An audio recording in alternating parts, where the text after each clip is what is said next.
رب اشرح لي صدري ويسر لي أمري واحلل عقدة من لساني يفقه قولي سبحانك لا علم لنا إلا ما علمتنا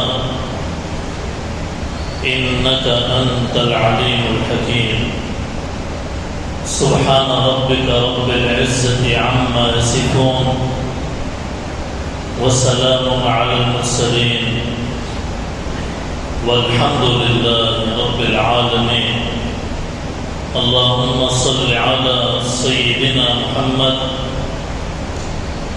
وعلى آل سيدنا محمد وبارك وسلم. اللهم صل على سيدنا محمد وعلى آل سيدنا محمد وبارك وسلم.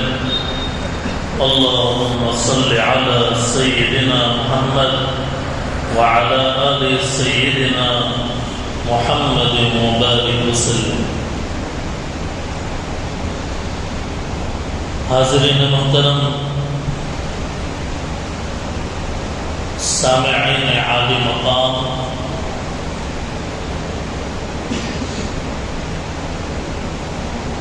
عزت و احترام کے لائق معزز بزرگوں، عزیزوں اور دوستوں، آج کے جمعے میں ایک خاص عنوان کے تحت گفتگو کرنا ہے. اس سے پہلے کہ جمعوں کے بیانات میں تسلسل کے ساتھ آپ حضرات نے علامات قیامت کے عنوان پر مختلف قیامت کی علامتوں کو سنا، جس میں حضرت امام مہدی علیہ رضوان کی اور حضرت عیسیٰ علیہ السلام کے نزول اور دجال کے خروج کے تعلق سے بہت ساری باتیں آپ حضرات کے گوشے گزار کی گئی تھی. آج کے جمعے میں دجال کا قتل، حضرت عیسیٰ علیہ السلام کی حکومت الہیہ، حضرت عیسیٰ علیہ السلام ہی کے زمانے میں یاجوج ماجوج کے خروج کے تعلق سے بات کرنی تھی، لیکن ہنگامی طور پہ وقت کی ضرورت کو محسوس کرتے ہوئے ریاست کے قوم و ملت کی فلاح و بہبود کے پیش نظر مسلمانوں کے اجتماعی طور پہ غفلت کے ماحول میں کچھ ضروری بات حالات کے تناظر میں آپ حضرات کے سامنے اس جمعہ پیش کرنے کا ارادہ ہے. دعا فرمائیں کہ اللہ تعالی فائدے کی بات اور امت مسلمہ کے لیے ایک انتہائی نازک موڑ اور مرحلے پر صحیح بات کہنے اور سننے کی اور اس کا فائدہ امت کو پہنچنے کی توفیق عطا فرمائے. دوستوں اور بزرگوں، تلنگانہ میں، ہماری ریاست میں ان دنوں میں ایک نیو سروے، مردم شماری آپ اسے کہہ سکتے ہیں، پاپولیشن ریاست کے اندر کتنا ہے؟ پورے ریاست تلنگانہ میں کتنے مذاہب کے ماننے والے پیروکار ہیں؟ کتنے مسلمان ہیں؟ کتنے غیر ہیں؟ کتنے بدھسٹ ہیں؟ کتنے عیسائی ہیں؟ کتنے یہودی ہیں؟ مختلف دین سے تعلق رکھنے والے اس ریاست کے اندر ان کی تعداد کتنی ہے؟ فائنانشلی طور پہ، معاشی اعتبار سے ان کی سطح کیا ہے؟ معاشی اعتبار سے وہ بالکل پچھڑے ہیں، یا پھر یہ کہ ان کو حکومتی سطح پہ حقوق پہنچانے کے لیے اور حقوق کے اندازے کے لیے کیا صورتحال ہے؟ اس تناظر میں 6 نومبر 2024 سے پورے ریاست کے اندر 80,000 آفیسرز کے ذریعے سے ایک سروے کا فیصلہ کیا گیا ہے، جو صرف مسلمانوں کے حد تک محدود نہیں، بلکہ گلی گلی، محلہ محلہ، شہر در شہر، دیہات، گاؤں، گویا پورے خطہ اور پورے ریاست تلنگانہ کے لیے یہ ایک طرح کی مردم شماری ہے، اور انتہائی وسیع پیمانے پر یہ کام انجام دیا جا رہا ہے۔ آپ نے بھی دیکھا ہوگا کہ اپنے گلی محلے میں کام شروع ہو گیا۔ اس وقت میں جمعے کے منبر و محراب سے یہ بات کہنے کی ضرورت اس لیے محسوس کی گئی کہ پورے مسلمان جو ہفتے میں ایک مرتبہ جمع ہوتے ہیں اور جڑتے ہیں جمعے کی نماز کے عنوان پر، مسجدوں کے اندر اکٹھا ہوتے ہیں، ان کے سامنے اگر اس بات کی اہمیت کو اگر بتایا جائے گا اور اس کی اہمیت اور وقعت اور امت مسلمہ کو ہونے والے اس کے فوائد کو امت کے سامنے اگر رکھا جائے گا، تو وہ اس سروے کو، اس مردم شماری کو دل پہ لیں گے، سیریسلی لیں گے، ورنہ حکومت کے اسکیم بہت سارے، حکومت جو پچھڑے طبقے کے لیے جو مدد بھیجنا چاہتی ہے اور کرنا چاہتی ہے، عام مسلمانوں کو اپنے حقوق کے بارے میں نہیں معلوم، کس اسکیم سے کس مسلمان کو کتنا فائدہ ہو سکتا ہے واقف نہیں ہے۔ ہماری جو برادری ہے، ہماری قوم ہے، مسلمانوں کی میجورٹی ایسی ہے کہ حکومت سے ہمیں کیا حقوق حاصل ہوتے ہیں وہ نہیں معلوم۔ نتیجہ یہ ہے کہ تمام طرح کے فوائد سے محرومی ہوتی ہے۔ اس لیے ایک اویئرنیس کی ضرورت ہے، ایک طرح کے شعور بیدار کرنے کی ضرورت ہے، یہ بتانے کی ضرورت ہے کہ انسان اور مسلمان اللہ کا بندہ ہے، اور اللہ نے روئے زمین پر اس کو اپنا خلیفہ اور اپنا نائب بنا کر بھیجا ہے، لیکن کشتی بغیر پانی کے نہیں چلتی۔ دنیاوی زندگی بغیر دنیاوی تقاضوں کو پورا کیے ہوئے، دنیا میں اگر زندگی گزارنا ہے اس کے تقاضوں کو جاننا ہے، اس کے ضرورتوں کو سمجھنا ہے، اور اپنی ذمہ داریوں کو سمجھنا ہے۔ اس لیے بہت جامع فرمان رسول اللہ صلی اللہ علیہ وسلم نے حدیث کے اندر بیان فرمایا۔ آقا مدنی تاجدار بطحہ محمد عربی محمد مصطفیٰ صلی اللہ علیہ وسلم ارشاد فرماتے ہیں، کلکم راع، تم میں کا ہر ایک ذمہ دار ہے،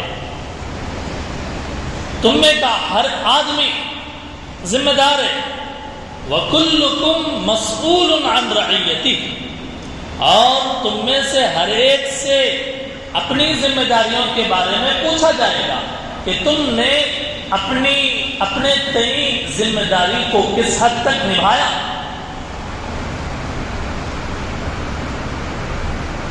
اسی لیے اللہ رب العزت کا پاک ارشاد خطبے کے اندر جو آیت میں نے تلاوت کی، وَلَا تُلْقُوا بِأَيْدِيكُمْ إِلَى التَّهْلُكَةِ، کہ تم اپنے آپ کو ہلاکت میں مت ڈالو، اپنے آپ کو برباد مت کرو، اپنے آپ کو خراب مت کرو، اپنے پیروں پہ خود کلہاڑی مت مارو۔ یہ مفہوم ہے کہ تم اپنے آپ کو ہلاکت میں مت ڈالو، اچھے کام کرو، اللہ اچھے کام کرنے والوں کو پسند فرماتے ہیں۔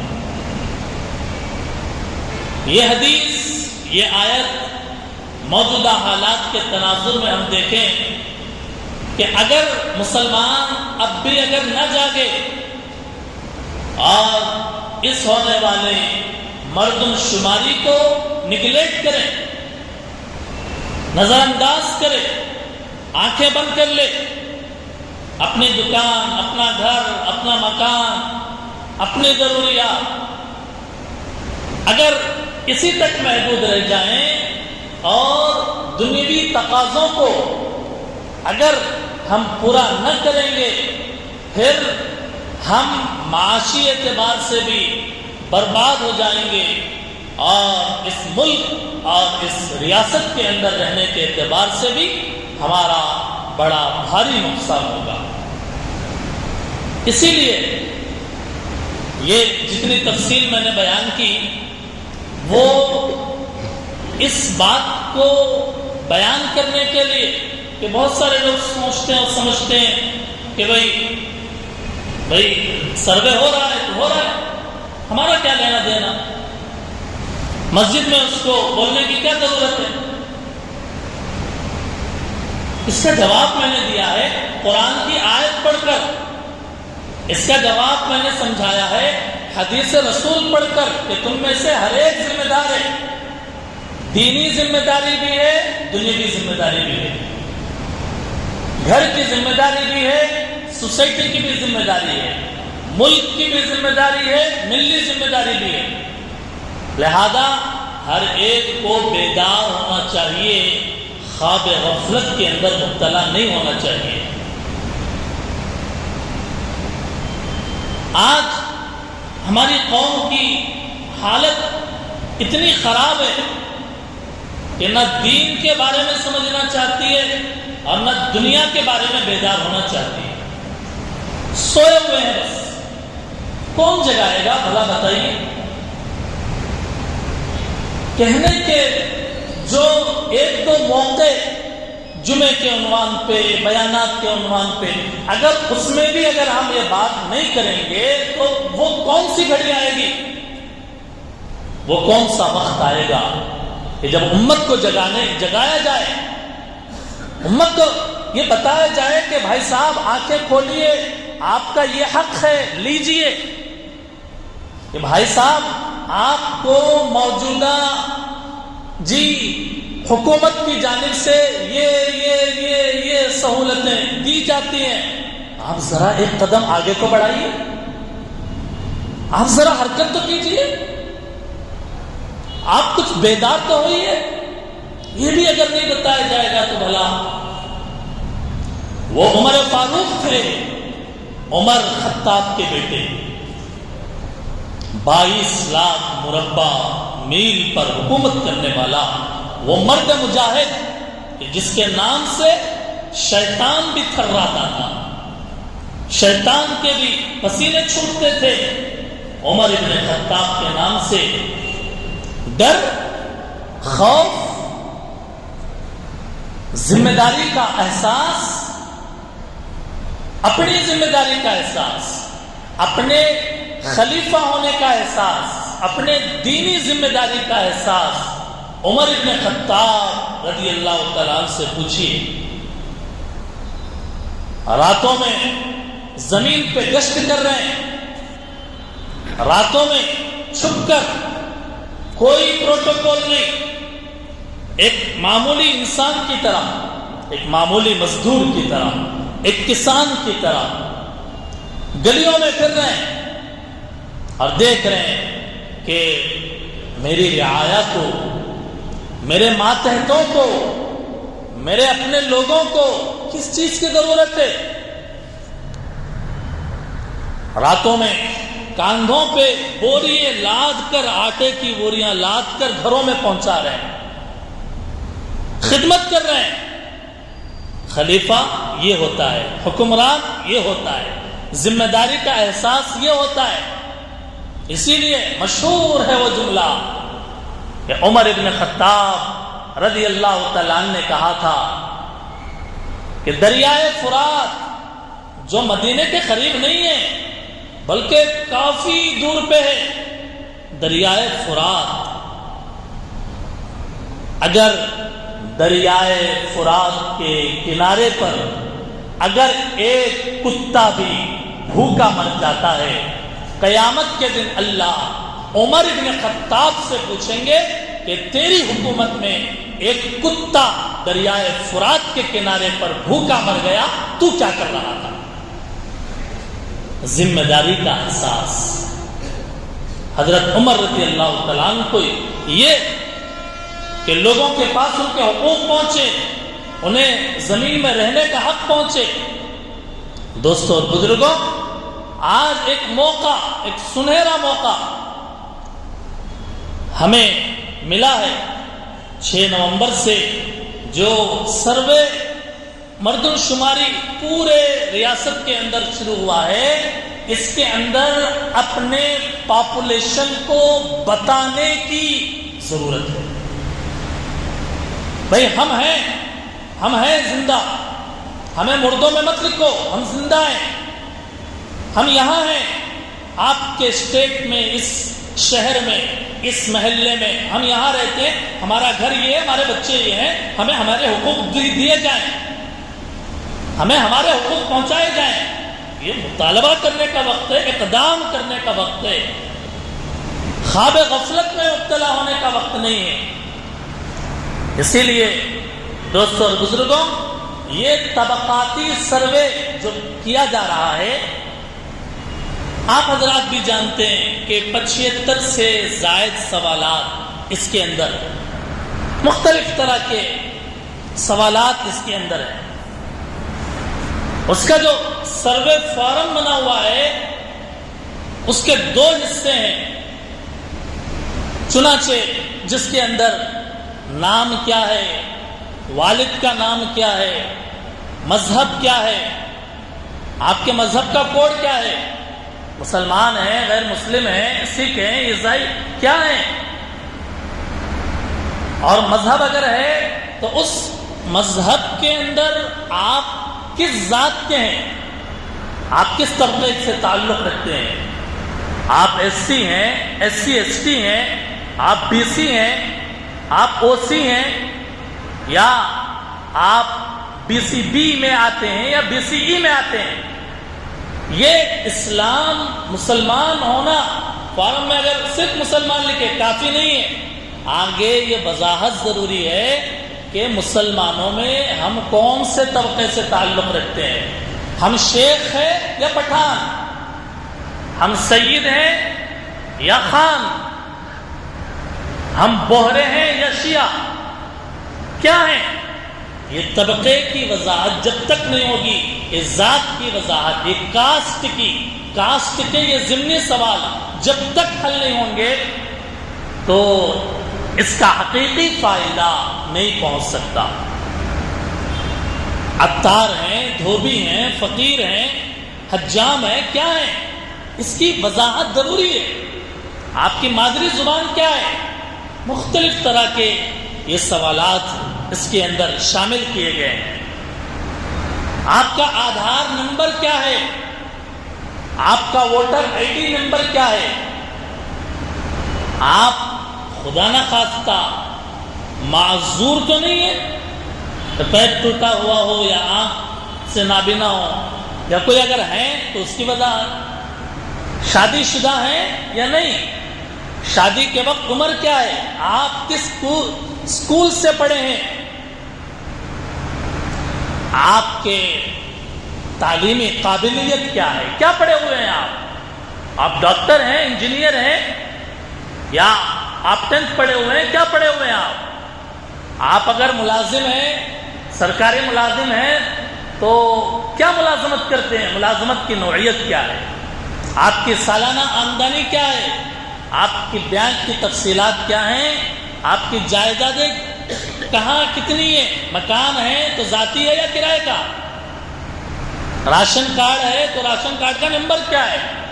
یہ بہت سارے، یہ چند موٹی موٹی باتیں میں نے آپ کے سامنے عرض کیا ہے۔ اس طرح کے کئی سوالات اس سروے کے اندر اس کو شامل کیا گیا ہے۔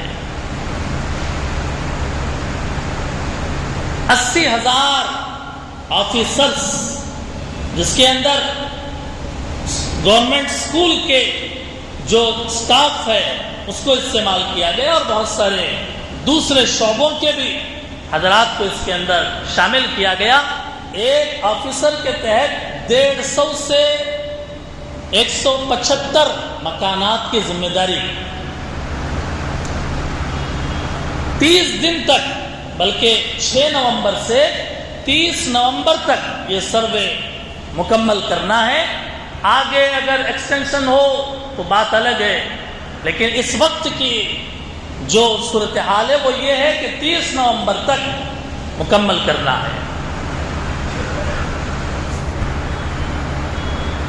اس کا فائدہ جیسا کہ میں نے عرض کیا اس کے ضمنی طور پہ کہ مسلمان ہے تو اس کے اندر کاسٹ کیا ہے، ضمنی طور پہ بھی بی سی ای، بی سی بی، او سی، مسلم کس ذات اور طبقے سے تعلق رکھتے ہیں۔ دیکھیے یہاں ایک بات اچھی طرح سمجھ لیجئے کہ شرعی اعتبار سے، قرآن کے اعتبار سے، حدیث کے اعتبار سے پورے مسلمان برابر ہیں اللہ کی نظر میں۔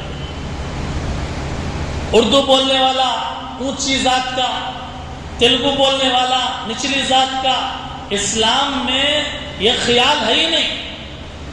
عرب ہو یا عجم، عربی ہو یا انگریزی بولنے والا، کون سی زبان کا ہے، کس رنگ کا ہے، کس نسل کا ہے، کس پیشے کا ہے، وہ کیا کرتا ہے، یہ دوسرے غیروں کے اندر طبقات دیکھے جاتے ہیں، لیکن اسلام کے اندر سب برابر ہیں۔ اس لیے لداخ ہوں وہ بھی مسلمان ہیں، وہ بھی اتنا ہی احترام کے قابل ہے جتنا کہ اردو بولنے والا ہے۔ دودھ ریکلا جس کو کہتے ہیں، وہ اپنے آپ کو الگ فیل کرتے ہیں، ہم مسلمان، آپ مسلمان ہیں تو کہتے ہیں ہم مسلمان ہیں، ہم لداخ ہیں۔ مسلمان ہیں آپ، یہ اور بات ہے کہ آپ تیلگو بولتے ہیں، ہم بھی مسلمان ہیں، یہ اور بات ہے کہ ہم اردو بولتے ہیں، وہ مسلمان ہیں، یہ اور بات ہے کہ وہ عربی بولتے ہیں۔ لینگویج الگ ہے، لیکن اللہ کی نظر میں سب مسلمان برابر ہے۔ فرق اگر ہے تو کس کے اندر تقوی زیادہ ہے وہ اللہ کی نظر میں افضل ہے، اللہ کا ڈر کس کے دل کے اندر زیادہ ہے وہ افضل ہے، ورنہ سب برابر ہیں، سب یکساں ہیں۔ اس لیے یہ چھوت چھات اور اونچ نیچ، ذات پات اسلام کے حقیقی طور پہ اگر سمجھا جائے، لیکن حکومت ایک تو ایک قرآن و حدیث کے اسلام کا تقاضا یہ، لیکن حکومت اس کے اندر طبقات کو دیکھتی ہے، جیسے غیروں کے اندر طبقات کو دیکھتی ہے ویسے ہی اس کے اندر بھی طبقات کو دیکھتی ہے۔ چنانچہ اب جو حقوق دے گی، جو سکیمز نکالے گی، جو فائدوں کے اسکیمز بنائے گی، ریزرویشن کا معاملہ ہو یا ایجوکیشن کا معاملہ ہو یا اکنامی ہو، یہ سب یہ طبقات اور ذات کو دیکھ کر چونکہ حکومت فیصلے لیتی ہے، اس لیے اس کا اعتبار کرنا ہمارے ایک دنیاوی ضرورت ہے۔ اس کا اعتبار کرنا ہمارے لیے ایک دنیاوی ضرورت ہے۔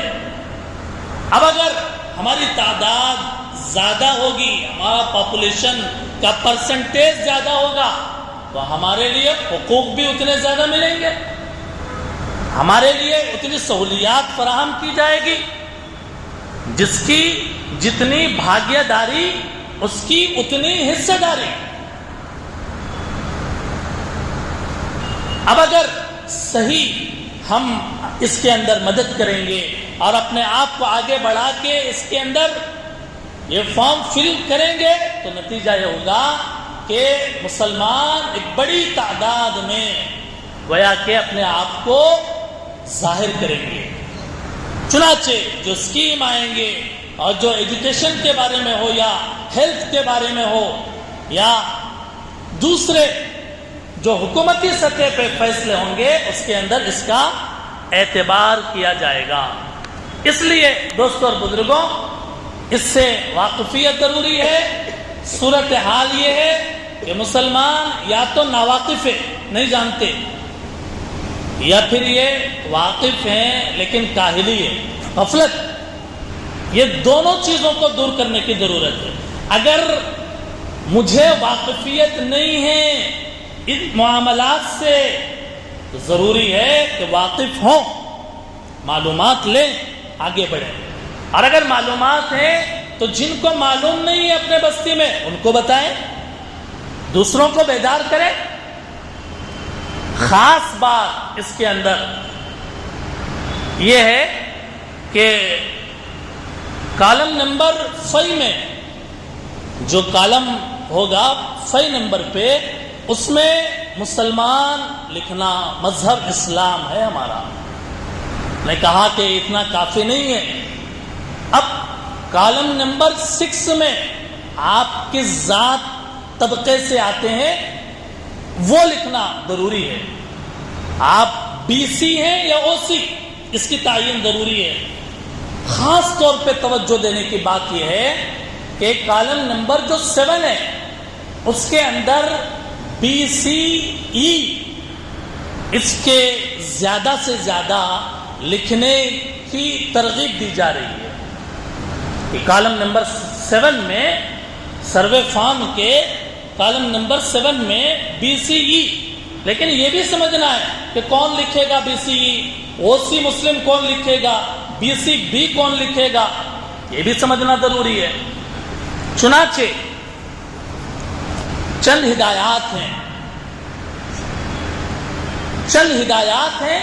سب سے پہلی ہدایت یہ ہے کہ آفیسرز کے ہمارے گھر آنے سے پہلے اپنے ڈاکومنٹس کی ہم ایک فائل بنا لیں، Aadhaar, voter I D, ration card, فلاں جن چیزوں کی ضرورت پڑ سکتی ہے قریب رکھ لیں۔ ایسا نہیں ہے کہ آنے کے بعد ڈھونڈ رہے ہیں، نہیں مل رہا ہے، پہلے ہی اپنے ڈاکومنٹس کو ایک جگہ ایک اس کی فائل بنا لیں جس کے اندر ضروری کاغذات ہو۔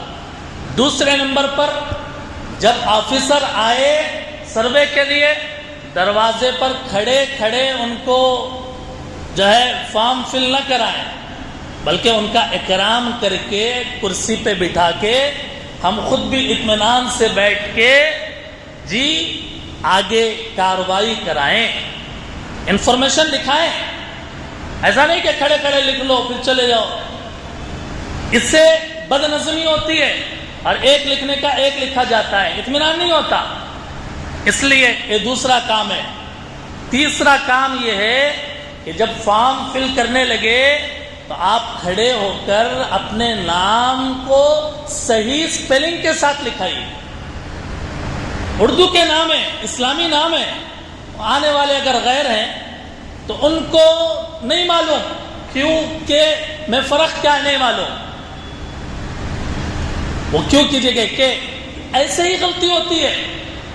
وہ آدھار میں ایک، ووٹر میں ایک، یہ کیوں؟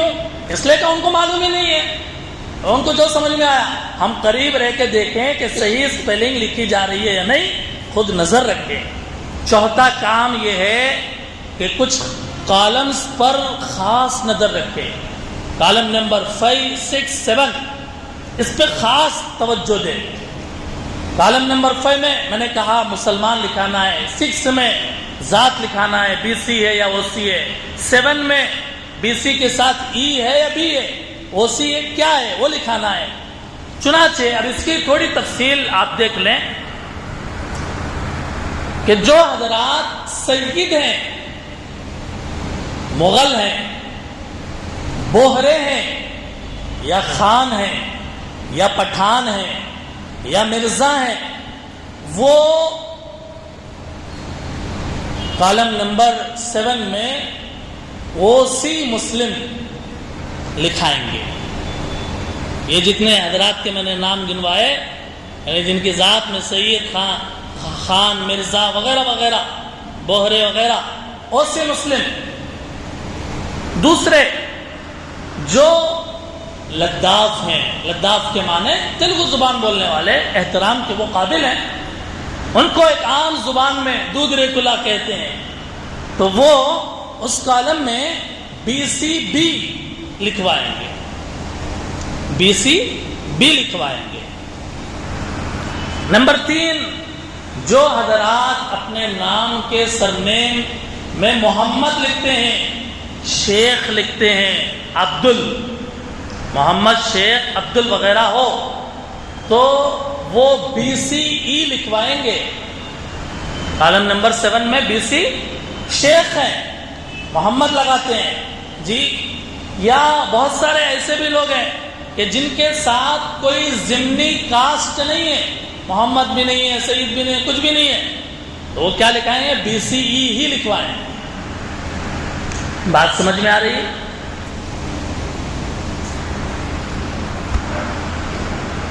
ایسے ہی ہمارا اگر کوئی فیملی ممبر ہے، وہ گلف میں رہتا ہے، یہاں نہیں ہے موجود، باہر جی قطر میں رہتا ہے، دبئی میں رہتا ہے، فلاں، یا پوری فیملی باہر رہتی ہے، تو آفیسر سے بات کر کے ان کا پاسپورٹ کاپی منگوا کر ان کے بھی ڈیٹیلز جو ہے فل کرائیں، بتائیں.